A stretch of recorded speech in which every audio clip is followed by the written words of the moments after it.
Are you a football fan? Have you ever found yourself wondering, what in the world was that ref thinking? Well, Mike D, the referee, is here to help you. Join me on Whistle Talk as I talk to professionals on the field and in the booth to help you understand what is going on inside the mind of a football official.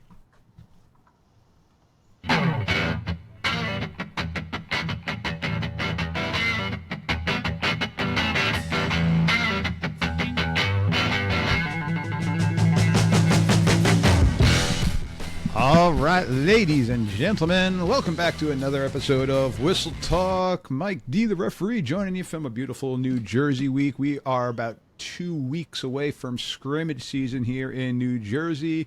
Loving it, getting back on the field, doing all that fun stuff.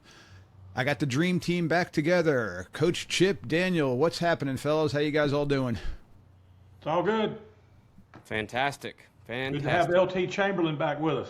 Yes, sir. Except for that Boston hat, everything else is good. I'm gonna tell you this: you've got a little sect of fans here in Oklahoma that listen to you talk, and they spotted me on here a year or so ago, and it's some refs that ref here in Oklahoma, and they said they laugh because I always wear the Boston hat. So,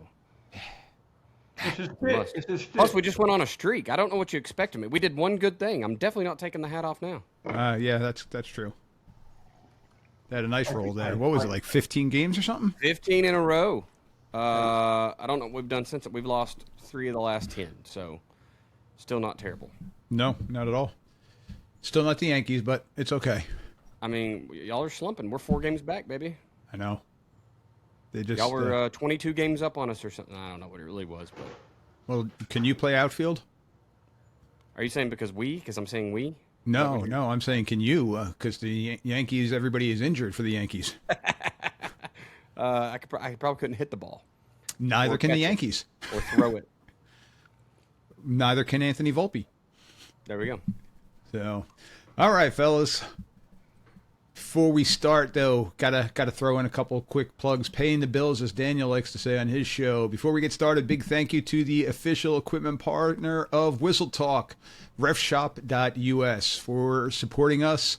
Whether you're a new official, Daniel, or a seasoned veteran, moi, RefShop has the gear to make you look your best on the field. And when you go there, you can get shirts, pants, whistles.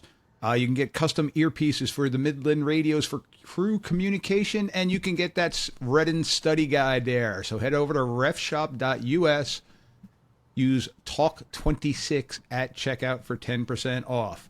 And if you are enjoying our lovely show here, as Daniel was just talking about, do us a favor, hit that like button, hit those subscribe buttons, subscribe to the channels, YouTube, you can find it, and leave us a comment. Your support helps us reach more officials, more coaches, more football fans, so that we can get the good word out. So thank you for being a part of our Whistle Talk community. Gents, where can everybody find you guys? Go ahead, Daniel. Oh, you can find me on, I'll tell you what, Kenny and I have been on a hiatus, man. We got caught in separate places with me on my military, and he's on vacation this week. But you can find us the Coaching 101 podcast, where Kenny Simpson and I talk about some things, and then over at the Football Coaching Podcast, which is my primary place, with Joe Daniel, kind of catch us. It's every Thursday. Both of those podcast drops episodes on Thursdays. Like I said, Coaching 101, man, we're missing a few weeks, but we'll be back. Hey, man, got to take advantage of the summertime and some vacation time. That's right. Hey, that last episode with you and Joe, that was a good one. I listened to it this morning on my ride, the most recent one that came out. Was that Wing T? No, it was the one about building your depth chart. Oh, yeah. Big question. A lot of fans have asked that question, so that's it's a good one. Coaches still struggle with it. It was a good one. All right, you can find me at Football Talk with Coach Chip on YouTube. Head on over there. Even if you never watch a video, go ahead and subscribe. That helps me out. But if you are so inclined, watch a few. They're pretty good if you understand the game. They get a little detailed. It's not for the casual, I can promise you that. And then you go on over to, I have a podcast, Football Talk with Coach Chip, the podcast. You can find me online, Facebook, Football Talk with Coach Chip Facebook group, and on Twitter it's Coach Chip at Chip Seagle, S-E-A-G-L-E. S-E-A-G-L-E. Yeah. All right. Yeah. Ladies and gents, go over and check out these sites, check out those podcasts, because again, if you're here just to learn football official rules and stuff like that, well, it makes us better officials by understanding what some of these crazy coaches sometimes are thinking. So you'll be able to pick up a couple tips, a couple ways to talk with coaches a little bit better, because we know that communication one can sometimes be a little bit dicey. And if you're a football fan, it's just great football. You're listening to football. Yeah. So, good stuff. All right, gents. So today we are going to be diving into rule numero 70. Rule 7. So let me pull over my screen here. So we got snapping, handing, and passing the ball. So rule 7 actually does cover a pretty large amount of things. So we're going to dive into some pass interference, different things like that, forward handoffs. So it's got a lot of stuff in there. So without further ado, here we go. Click. There we go. All right. Definition: snapping the ball. This is a refresh of Rule 2, 232.14. Team A lineman who snaps the ball is going to be defined as the snapper. And the snap, 2-40, is the legal act of passing or handing the ball backward from the ground. Snap begins when the snapper moves, when the snapper first moves the ball, and the movement must be quick and continuously backward for the motion of the ball, must immediately leave the snapper's hands and be touched back or the ground before it touches an A lineman, and snap ends when the ball touches the ground or any other player. So we got a little refresher there. All right, Daniel, you want to get us going here? For sure. Here we go. Before the snap, the snapper rule 7-1. Snapper may be over the ball, but feet must be behind the neutral zone. No part of the body other than the hands on the ball can be beyond the foremost point of the ball. Snapper may lift the ball for lateral rotation, but cannot rotate end to end. Following ready for play and after touching ball, the snapper shall not remove both hands from the ball, make any movement that simulates a snap, fail to clearly pause before the snap, lift or move ball other than in legal snap. Penalties: a snap infraction, signal 7 and 19, and is a 5-yard penalty. Yeah, and you'd be amazed at what some of the younger teams are doing with the JVs and the freshmen. And I did see it actually with a varsity guy. The snapper, the center, came out, broke the huddle, came out, and picked the ball up and was standing there with the ball in his hand. I'm like, JV and freshman, I'm like, dude, you can't do that. Varsity, I had to throw a flag on him. I'm like, well, I did tell him still, you can't do that, but I think the flag also told him that he can't do that. But, yeah, you don't want to be lifting that ball off the ground. So slight rotation, and I actually get into the habit of asking my center which way they like the ball, which way they like to snap it. So as you can see in the picture here, they're snapping it with their fingers on the laces. So if it's a right-handed snapper, some of them like that, especially if it's a shotgun team. Other teams like it that their hands are on just the leather, so that when they're snapping it, they're getting the laces up to the quarterback's hands first. So I usually ask my centers pregame what they like. And then as we come out for punt or extra point, I'll ask them as they approach the ball, how do they want the ball? So usually they want laces down on that one. Yeah. That is one of Joe Daniels' pet peeves. He hates that quote that says either you're coaching it or you're allowing it. But in this case, that quote is correct. The reason those kids came up and picked that ball up is because that's what they do in practice. Yep. The centers are spotting their own ball in practice. Coaches, do not let your center spot the ball. Even more so on kick game, because I was a long snapper myself, and teaching people to be a long snapper. They just get a ball. They're already in their stance. They just get a ball by their hand. And no, you want to learn how to approach the ball and get yourself ready to snap the ball, because that makes a big difference. Instead of them just grabbing the ball from the air and putting it down and then going from there, they're not moving. And, well, that's not realistic. Yeah. Nope. All right. Coach Chip, here we go. Now your back is good? I was scratching it. I don't know why it does that. It just does it. It itches. Before the snap, and I'll do it again before it's over. See there? Back scratch up. Before the snap, encroachment and false start, 7-1. Encroachment, after ready for play and snapper places hand on ball. Any other player breaks plane of neutral zone. This includes A, lining up incorrectly. I will say this, y'all are very good about the wide outs. If they line up, y'all back them up. Y'all just don't blow the, just don't throw the flag on a wide receiver, which is good. B player makes contact with ball prior to end of snap. B player makes contact with hand or hands or arms of snapper prior to release. Penalty is encroachment, 5 yards, dead ball foul. False start, only by A, after ready for play and before snap begins. A shift or feigned, that's a fancy way of saying faked, charge that simulates action at the snap. An act clearly intended to cause B to encroach. Any lineman between snapper and end with hand down moves hand or quick movement, no intent. Now, do y'all remember when you were little kids and you tried to slap the center's hand when the ball moved? I was just going to bring that one up, especially in the end of the game type of scenario. 100%. Can't do it. Trying to do it, yeah. And they told me you can't do it. Yep. And you can't. But I remember us we practiced trying to slap the ball when the center moved it. And I've seen it happen in a game, not a game I was coaching, but I've seen it happen. And then the other thing too, some of my Alabama partners went to their All-Star week last week, is what they call it, is when they all come together from all over the state, take the rules test and all that, and go through the rules clinics. And the referees in Alabama said that Bixby shifting, they're not going to allow it. Mm-hmm. It's got to be, you got to be standing straight up. You cannot be hunkered down, in that 2-point stance, and it's got to be can't be jerky at all. Yeah, I mean, I think you can start getting into, you can't be in a 2-point. I get the hands down, which is Mike has so eloquently placed here, hands down, locked in. I get that, but you're gonna say you can't be in a 2-point stand. Then your quarterback can't move, your running back can't move, your wide receivers can't move. They're not on the line. Move. They're not on the line. I'm talking about the linemen. Yeah.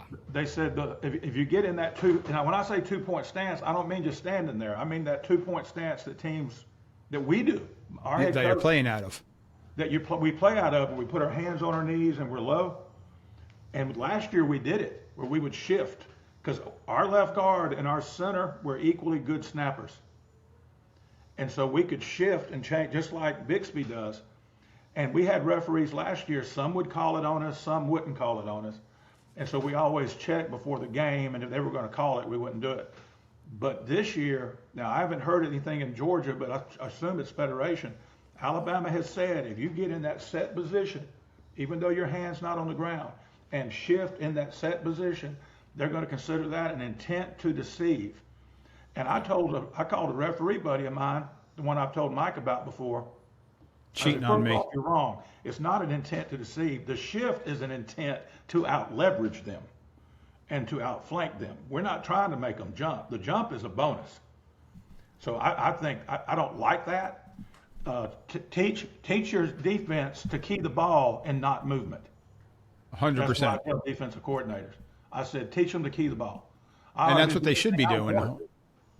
And if the ball don't move, you shouldn't. And defensive guys are soft.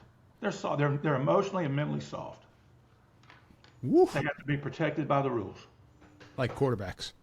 So the graphic I have here says hand down, locked in, false start. This one is especially true for, and I want everyone to look, I've got a single receiver to the left off the line of scrimmage, and then it goes what would be tackle, guard, center, guard, tackle, and then a tight end who is also now covered up by an outside receiver to the right. So if this was a true tight end and he put his hand down in this scenario, he cannot shift to an eligible spot on the left because his hand's in, his hand's down, he is locked in. If, say, on the left side, that wasn't the left tackle, that was the tight end, and they're not covered up outside, we're good to go. So we're okay with that, and everybody understands that. So when you're covered up, you're locked in. Correct. All right, so other encroachment false start notes. If a false start causes B to encroach, the false start is penalized. And that's kind of, now, Chip, I don't know anything specifically federation wise that they're coming out with that different shift, but this is the rationale that they have it.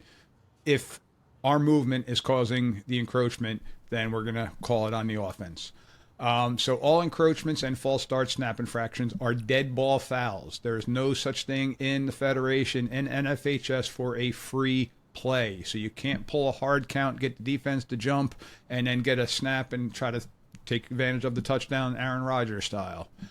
No B player shall use disconcerting acts or words prior to the snap to interfere with A's signals or movements.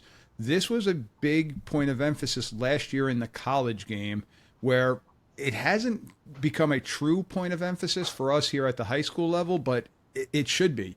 Yelling a snap count, that's the easy one. Well, I shouldn't say that's the easy one, because sometimes it's a hard one, because if the defense has different languages that they use for shift, for stem, different things like that, offense calls shift and the whole people shift around. Well, if defense calls shift, now the offense thinks that was them. That's where it gets a little bit tricky. But you can't start calling out the cadence, and also clapping if A's cadence is the clap. And that was the big one you saw in the college level. Anything that is unnecessarily done to make a false start, in our judgment, and it's usually going to be me, the umpire, being back there, okay, that's going to be a disconcerting act. That's going to be a 5-yard dead ball foul. So I do remember this becoming a thing in college last year, especially with stemming the line, right? They started throwing defensive penalties if you stemmed your line Too if it hard. caused the offense to jump, which is a crockery, honestly, because it's my whole job on defense is to make the offensive line terrible. And if they've already talked and communicated and I move and now they have to re-talk and communicate, that's not my fault, right? Just like if I wasn't set, they can snap the ball. So I hated that. I do know, obviously, been going to some of the ref meetings here, kind of getting ready with the association. And this has already come up, but it sounds like we're going to take a pretty common sense approach to it. The defense absolutely can talk, they can move, they can change blitzes, they can audible, anything they want to do. It seems like the two that we're super focused on is don't use their exact same cadence and don't be up there bulldogging the guard and clapping your hands, right? Yeah. Like And stomping your feet. the clap belongs to the offense, regardless if we like it or not. And you can't be up there like physically, even stomping your foot and these. I think you said a disconcerting act, but something looking like "here I come," right, or making them get a little antsy in their pants. It seems like that's going to be the real focus on it. Defense is moving around and talking and communicating. We're not trying to penalize them. You know what I taught my offensive line to do when we used to go on 2, and now when we do no play, I tell my offensive line to close their eyes. Yeah, it's not a bad thing. Now, how many Close times your in no? eyes, because you can't see anything they're doing, no matter what they do. If they pull a gun on you, you're not going to jump because you're not going to know it. How many times on no play have you had an offensive lineman jump off? And I've had it happen, but not lately. Yeah. Fewer, but we practice the shit out of it. You know what I mean? Yeah, Yeah. yeah. But now here's the thing. Okay, first off, movement by the defense shouldn't affect the offense because the offense is going by sound. Okay, sound by the offense shouldn't affect the defense because they're going on movement. So to me, that's all it needs to be said. There needs to be no special rule to protect either side of the ball because defense goes on movement, offense goes on sound. And when I coached defensive line, I think I told Mike D this. When we stemmed, we did a seat roll. And one night we were beating the team pretty good in the fourth quarter, and this was like 30 years ago. The white hat came over and told our head coach, "Can y'all please quit doing that? Because they just keep jumping, and we're going to be here all night." And but now we would do a lateral seat roll. Well, if they jump, screw them. That's on them because their offensive line coach didn't teach them. Yep. They go on sound. Period. End of discussion. Defense goes on movement. End of discussion. There needs to be no special rules in the NFL, college, or high school. These coaches do your damn job, and players have some discipline. That's all I'm gonna say about that. All right. Daniel, you want to take some definitions here on formations? I absolutely do. So definitions, base definitions here for formations. The back, team A player with no part of his body breaking the waist of nearest teammate on the line. An exception here is a player in position to receive hand-to-hand snap, so the quarterback. A lineman is team A player who is facing opponent's goal line and whose head or foot is breaking the plane to the waist of the snapper. Say that one again. Say that last part again. Oh, and whose head or foot is breaking the plane through the waist of the snapper. Yep. Can't be, well, he would be if he was down in the 3-point stance. Got to move him up. If you're in a 2-point stance, you got to be breaking the plane of the snapper in your 2-point stance. You can't go with, but yeah, he's 6'4", so if he was down in a 3-point stance, his head would break. No, get him up there. Scrimmage formation requires a minimum of 5 A players legally on their line at the snap. So, Chip, you had a question on that one before we started recording. I thought it should have been 7, but then you go talking about being shorthanded again and the fact that y'all don't count linemen anymore. You count the backfield. And so if you're playing at 9, it'd be 5 and 4. There's 2 rules, right? 11, it'd be 7 and 4. There's a maximum in the backfield, and then there's a minimum on the line. Right, that's the 2 rules, Mike? Yep. And this is the minimum. A lot of people, I've heard coaches in games complaining, well, they got 9 guys on the line. So, yep, that doesn't matter. That means they have less eligible receivers to go out. But it doesn't. There's no maximum to get on the line. You can run 10 on the line. But y'all going to have to bear with us now because y'all have changed the way you interpret that rule, and coaches don't know that. I hear a lot of guys talking about 7. I hear that a lot. Well, they're supposed to have, they can only have 7. Yeah, but the 4, counting the 4 was it's just the way that y'all look at it now is different than the way y'all used to look at it, and and we don't know that. I only know it because of Mike. Now let me tell you this about this rule, and this is what I teach because of my wing T, and Kenny teaches this way because of his wing T influence. We're going to get as deep as we can possibly get. 100%. You're not going to throw a flag on us the first time. We're going to go until you make us stop. We're going to back up until you make us stop backing up. Yeah. And this is going to be where the preventative officiating, we're typically going to give them a warning. We're going to go to the sideline, and this is going to be our short wings. And in the graphic I've got here, you can see the short wing right on the line of scrimmage. He's probably going to turn around and say, Coach, you need to move those guys up.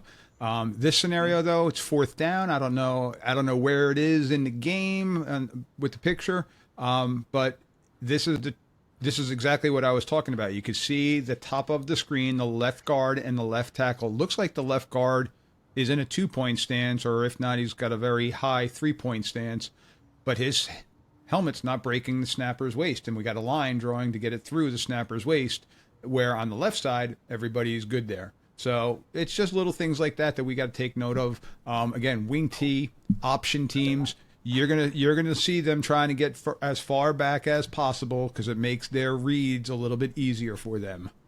Well, the reason why is this little thing that I teach offensive linemen. They can't beat you until they meet you. So the longer you delay the engagement. All right, go back to the picture. The picture on the right, the right guard, the right tackle and the tight end, they're in the neutral zone. Yep. The left side looks great to me. That's the way it should be. That's the way I teach it. But these guys the guys on the right, nearest to us, that tight end's in the neutral zone. So I want you to look at the actual field itself. What do you notice is missing? Hash marks. Yeah. And this is why we hate officiating fields that are grass with no hash marks, because it's tough for us to get onto the lineman about being. This whole thing looks like it is like 2 degrees off, swung with the right side up and left side back. The right tackle's way up there, right? Yeah. So he's off sides, and the left guys are too far back. Correct. And this makes it difficult because we have no landmarks on the field to line them up. They have no landmarks on the field to line up with. Not making that as a true excuse, because Coach Chip, as an offensive line coach, do you tell your linemen to line up with a foot placement next to the person next to you, or is it look at the hash marks and go from there? Foot. Yeah. So I tell the guards, make sure their toes are behind the center's heels as far as the referee will let you. And I tell the tackles, you're even with the inside foot your inside foot is even with the inside foot of the guard. yep. And 14, 15, 16-year-old kids, well, they're saying my left foot is even with the guard's inside foot, but it's slightly up, and so it's a little cattywampus. And now you throw the tight end out there, and he does the same thing, and now you get a look like this. So this is where we're going to want to do a lot of preventative officiating aspects of it to try to get them lined up. And just, I got to say to the short wings on a field like this, just be consistent with it. Talk to both teams if you have to. Just be consistent with it. All right. Who's up? Coach Chip? Formation and positioning requirements, 7-2. After ready for play, each A player and substitutes must have been between 9-yard marks momentarily before the snap. So you can't just run off the field and line up at below the numbers. Correct. Or run off the sideline. The two players next to the snapper, usually the guards, may lock legs with snapper. Anyone else must have each foot outside the closest foot of player next to him. You want to stop and talk about that? You want me to finish the slide? You can finish it, and then we'll come back to that one. No more than 4 players may be backs, which means off the line of scrimmage. It is no longer 7 players required on the line of scrimmage. Y'all have got to educate coaches that y'all are interpreting and counting it different. Only one A player not on the line of scrimmage may break the plane of snapper's waist, and that's going to be the quarterback. They must be in position to receive the hand-to-hand snap, which in coaching parlance means an under center snap. So, Yep. penalties in legal formation, signal 19, 5-yard penalty, and it's considered a live ball foul. Yep. So we are going to play that one out. And in essence, now you're kind of looking at a free play for the defense, because if they get a turnover in that scenario, they're keeping the ball, declining the penalty. If they get a sack, they're going to probably decline the penalty because now you got a different down. But if now you got a big run, they're going to accept the penalty and move them back 5 yards. So, yeah, it's kind of a free play for the defense. So going back, and Coach Chip, I was thinking about this after we started recording. So 2 players next to the snapper, the guards, may lock legs with the snapper. This, again, when I said it to Coach Chip, it's typically on the kick game. Mm-hmm. I'm thinking about it. It's 99% happening on the kick game. You don't really see it, but it is legal on a regular scrimmage down or scrimmage play to be like that. And Coach Chip said, well, why would you even want to do that? The only thing I could think of is going to be your quarterback sneak. Exactly. Other than that, you're doing a disservice to your guards because you're putting them in a position. I mean, and if you got a smaller center gets knocked back, now he's tripping. So you'll see it more so on extra point and field goals. You won't typically see it on punts because teams are typically spreading out on punts to cover the field. But you can see this on a scrimmage play. But again, it doesn't really serve a good purpose, but it's only the guards that are able and allowed to do that.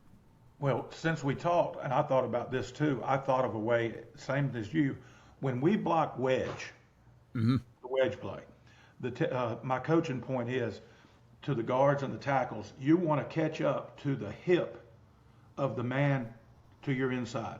Yep. And I've literally told them, you want to block their outside ass cheek with your shoulder. Yep. And create a literally flying wedge that's been outlawed forever, but it's legal post snap. And we're going to get behind it with a fullback dive or a quarterback sneak and get a yard or 2 on the wedge. Now I'm thinking that would be a good time to do it when you're teaching that guard to block that guy's ass cheek anyway, to drive him like drive the center like he's a sled, and the quarterback get in behind it, almost like a cleaned up version of that tush push thing. Yeah. All right, so I'll take this one here with crew communication for formation. So this is going to vary by different states and by different associations. This is not something that is regulated. This is more of the mechanics aspect of the game here. So each state's a little bit different. But the first thing is we're going to punch back. So we're going to extend an arm into the backfield to signify the receiver closest to us is off the line of scrimmage. Some associations are going to keep it back until the ball is snapped, which is what our association does. Other areas, they're just going to give a punch step back, and then they're going to bring their arm back down. I like keeping it extended until the ball is snapped so that we're still showing that, hey, I've got my guy off the line of scrimmage. If I see my partner across the field with their arm in the back, well, then we're going to look to see how many backs are in the backfield now to see if we have more than 4 men in the line of scrimmage. Because you could have double tight end and 2 outside receivers off the line of scrimmage, and then your back's behind. Do y'all not punch forward and backward now on twins? We do not punch forward, no. Okay. How long has that been a rule? Since I've been in my association, we've I never haven't punched seen forward. it forever. So mechanics are definitely by region, right? I mean, Yeah. I've even had Oklahoma guys tell me like, "Hey, I listen to you and Mike talk that his mechanics don't belong. Like they don't learn his and think that's the know all be all because Correct. Every association does things a little bit different So- when it comes to especially pre-snap. And a All lot of mechanics. a lot of states, it also varies on if it's a 5-person crew or a 6-person crew with the different states and associations. And then you get to the playoffs, the mechanics change slightly when you get a 7th person in the back in the defensive backfield. So this again, when it comes to mechanics, learn what your association does and learn what your crew does, because we're trying to communicate with each other in this scenario to let my partner across the field know that, hey, I've got a guy off the line of scrimmage. How many do we have? So we want to just be lockstep with that one. So What is the hand on face signal? Is it a an face arm palm? across like this or just a pat on my cheek signifies that you have more than 3 on your side of the seen that. snapper. I've seen So that. again, it's just subtle. It's something that we're not doing it to let coaches and players know. We're doing it to let my partner across the field know. And all these mechanics were well before O to O radios were there out. So now you could just jump on. I got 3. I got 3. Back. Something like that, depending upon what you guys want to do. But the O to O's make a lot of the hand signals possibly not needed. And flags should come from both wings when there's more than 4 people in the backfield. You should be communicating, and if you know you've got more than 4 in the backfield, you're probably going to have a hand, or maybe even give like a little tug to signify to your partner across the field, hey, we're throwing this. And then when that ball is snapped, there should be 2 flags going up in the air. This is not the Me Too flag, but this just tells it that we're communicating with each other, and we know that there's more than 4 people in the backfield. All right, and I know this is regional, or probably is regional. What do y'all want to hear from a wide receiver? Do you want him to say, I'm on, I'm off? Because I've had referees tell me, they said, oh, well, you're telling me what you are. No, and that's not been that way in years. But if they're supposed to be on, what should they say to the wing? So I'm either the communication on or off, or a punch forward, or a quick punch backwards. No, I mean, what are they saying to the kid? Oh, when they're the kid on? comes out there to line up. So let's say, what should if the kid's supposed to be on, what should he say to the official? He should say, I'm on, or give me that punch forward. Just a subtle punch forward, on, and then the partner next to him, if they're in some type of twins, just gives a punch back. And I, as the wing, I'm echoing that out loud to the receiver so that he comes up, and when I'm playing the wing, you come up, I'm on. All right, you're on. So now he knows that I know, and now if I'm looking at his partner inside of him, he's also on. Well, now we got something possibly fishy here for too many men on the line of scrimmage or in an eligible downfield type of scenario on a pass play. So I'm going to echo what they tell me. So when the coach comes and says, he was off. Coach, he said he was on. I repeated, you're on. And we go from there. So it kind of takes out that gray area. So I like to echo it. You're off. All right, I got you. You're off. I was supposed to bring this up since we're talking regional differences. I'm just going to hijack your show here. We in Oklahoma use the umpire in the offensive backfield instead of the defensive backfield. So they're just standing back there with the white hat staring at the quarterback. And, I never would have guessed that Oklahoma would become the sissy state. I guess so. I think they just got tired of refs playing linebacker, you know? Yes. Yeah, it was probably those. You say Oklahoma. you're jealous, Mike? You like that idea? I do. I 100% do. I've been trying to push it in my state, in my association, and the pushback that we're getting is that it's too much running for the umpire back there. because unfortunately, I mean this in no disrespect, the umpires tend to be the biggest official that's out on the field. I'm 6'3", I'm 200 plus pounds, so I fit that mold on my crew. But that doesn't mean that I like to set picks against 240-pound fullbacks or linebackers, or have safeties coming screaming, flying up my ass, trying to make a tackle. So for safety purposes, I would prefer to be in the offensive backfield, and I don't care about the extra running that we would have to do. But I'm in the minority in my state with that extra running, because it's usually an older, bigger official that's the umpire. So. Hey, Daniel, I told Mike this about 3 years ago when we first met and started doing these together. I told him, I said, when we started teaching tempo years ago, and the kids one day said, well, Coach, how are we going to know where the ball's supposed to be spotted? I said, just look for the fat guy. There you go. He's the one that's going to spot it. Yep. Love it. Largest guy. All right. So, Daniel, numbering requirements. Number requirement 7-2. At least 5 A players on their line of scrimmage must be numbered 50 to 79, or an ineligible number. Chip's shaking his head like that ain't the rule. No players of the same team shall both participate while wearing the same number. Penalty here is illegal numbering, signal 19, 5 yards, live ball, foul. Exceptions. What are the exceptions, Mike? GIAA, Georgia Independent Athletic Association. There are no rule numbers in football. It's like 1965 all over again. You can run tackle eligible. All that matters if they're in the backfield or they're uncovered. I can show you a touchdown drive last year where number 1 played tailback, H-back, left guard, and right guard. Never changed his position, never changed his number, and it was all on one possession. And it's because some of the schools in GIAA are so small, and it's to keep from having to do all that other stuff. And the referees know it.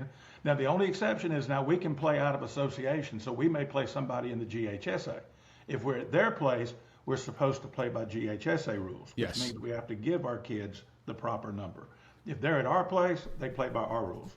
Now, listen, this is my 3rd year doing it. It took me a while to get used to it, and it still looks dumb. When you're watching an end zone shot and you see number 1 rapping on a power, that is really screwy. Yes, it is.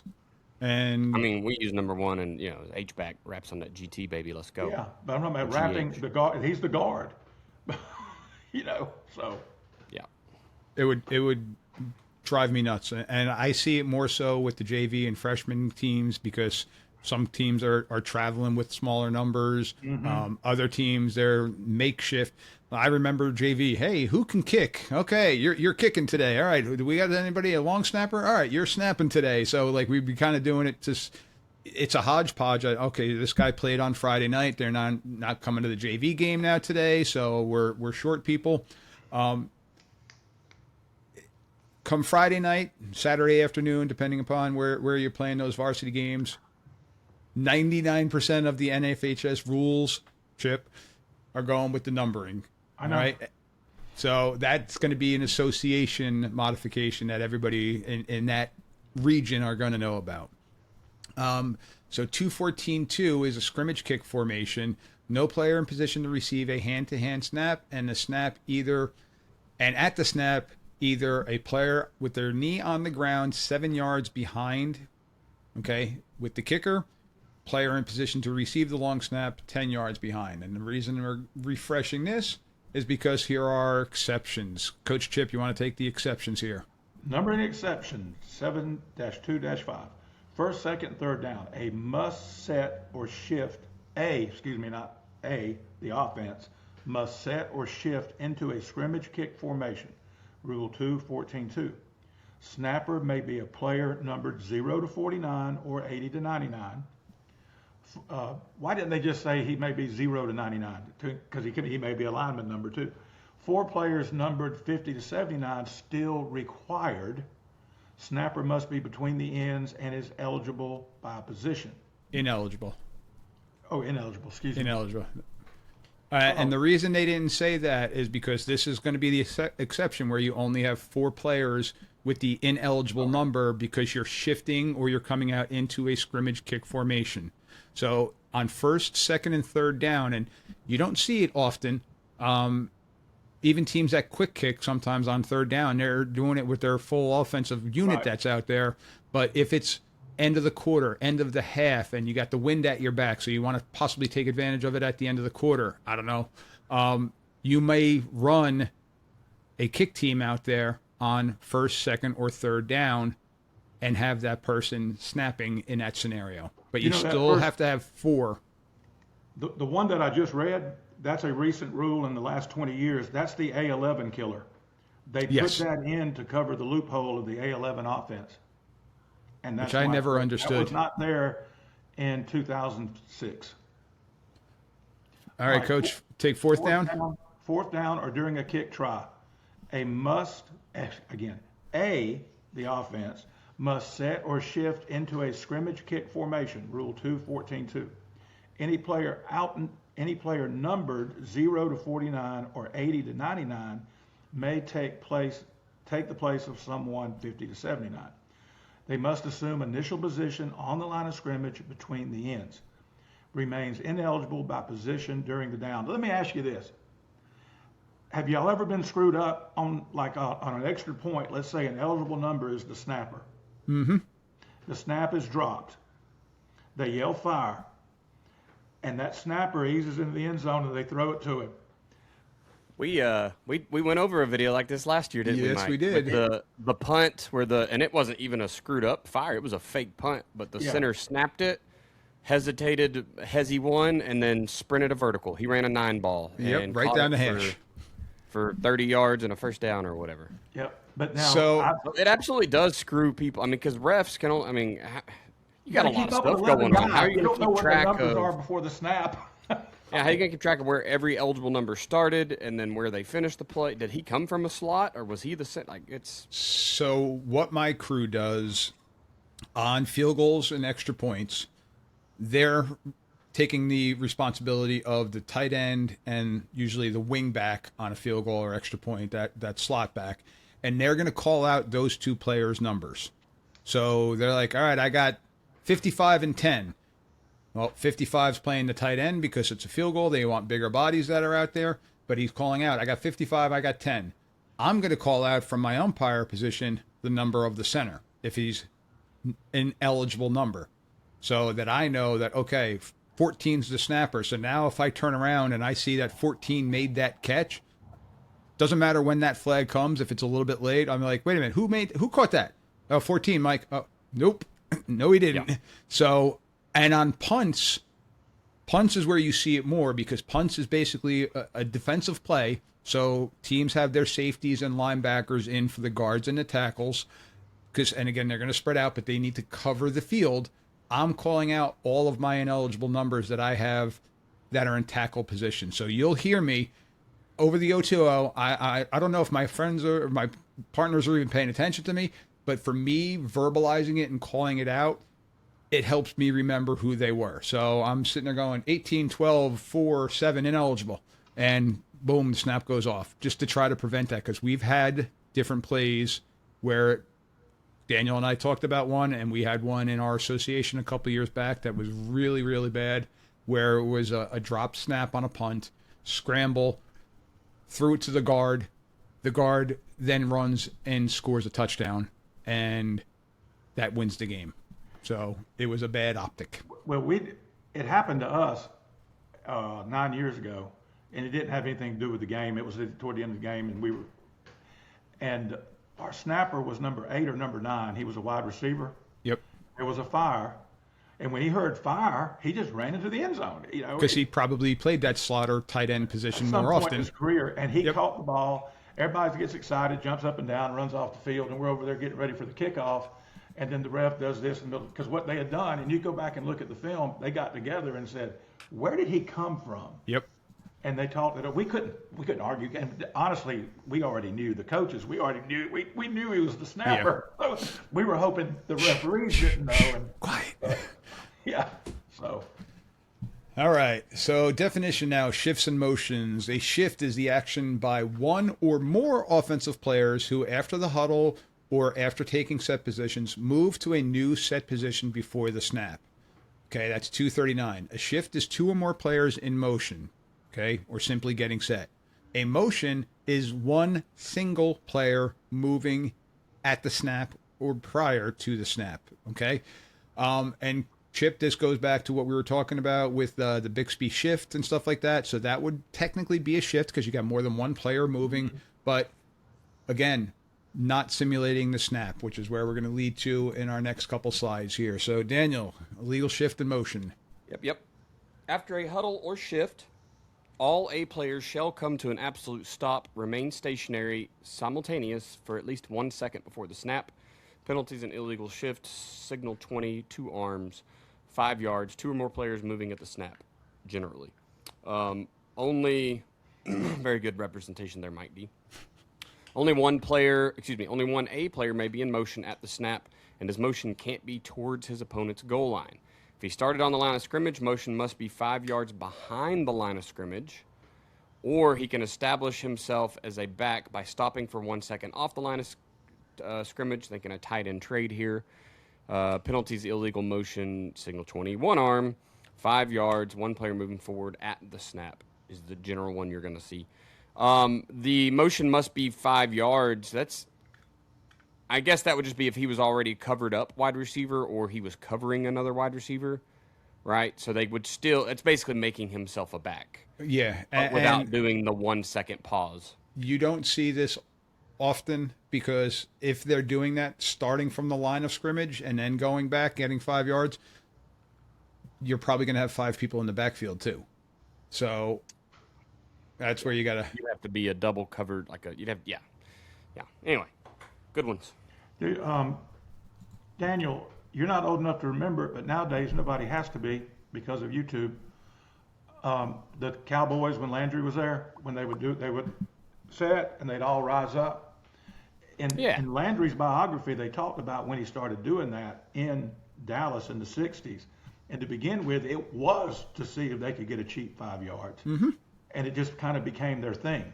Kind of like that cap has become your thing here on the show. And then there was a guy here in Alabama. Hold on a second. Legendary guy, high school guy. Oh. What? I booed Daniel. Coach Landry like that. No, I'm booing Daniel's hat. Oh, yeah. Now you're trying to save face, Mike. All right, so he I am a Giant fan too, but Landry was a Giant first. Well, they would crowd the line of scrimmage. This team would on every play. And the quarterback would go set, and they'd all stand up except the center, and they'd back up just a little bit and put their hand down. It was perfect synchronization. But here was the kicker. If they were throwing the ball, it was on first sound, and they would go into their pass pro from that original position. There were coaches nutting up, but they let them do it because they said they do it every time. They said it's not an attempt to deceive, but they do it every time. I mean, literally every time. So if it was a run play, they'd raise up and go back. And that could have been a play action too. It didn't have to be, but if it was a pass play, they would just go on one and they would pass pro from that original position. What do you think about that? That's genius. Why not? He weaponized the rule book, didn't he, Chambo? That's what I'm talking about. All right, ladies and gentlemen, at this time we are going to end the first part of Rule 7 with Coach Chip and Daniel. We'll pick up right where we left off next week. So be sure to listen in next week. And also make sure you hit those subscribe buttons, hit those like buttons. Go to Daniel and Chip's pages too and hit those like and subscribe buttons there too. It helps all of us out. And I will talk to you again next week. Have a good one.